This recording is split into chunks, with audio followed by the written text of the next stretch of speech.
अहिल्यानगरच्या जामखेडमधल्या एका गावात अतिवृष्टी झालेली आहे। मोहरी तलाव पूर्णपणे भरलेला आहे आणि पाण्याच्या दाबामुळे तलावाचा भराव खचलेला आहे। खरडा गावातली ही स्थिती आहे। प्रशासनाकडून तलावाचा हा भराव भरण्याचे प्रयत्न आता तातडीने केले जात आहेत।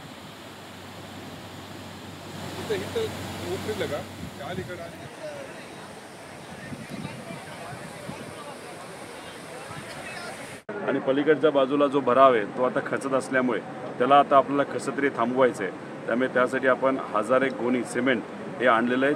तसंच सिमेंट आपण पाण्यामध्ये अधिकाऱ्यांच्या मार्गदर्शनाखाली पलीकडच्या बाजूला जर टाकू शकलो आणि तो जे पलीकडे पाणी अख्खा भराव खात चाललेला आहे तो कुठेतरी थांबेल, जेणेकरून पुढं काही धोका होणार नाही, पुढे पाण्याचा जो विसर्ग आहे अजून वाढणार नाही याची ते दक्षता आपल्याला घ्यायची आहे।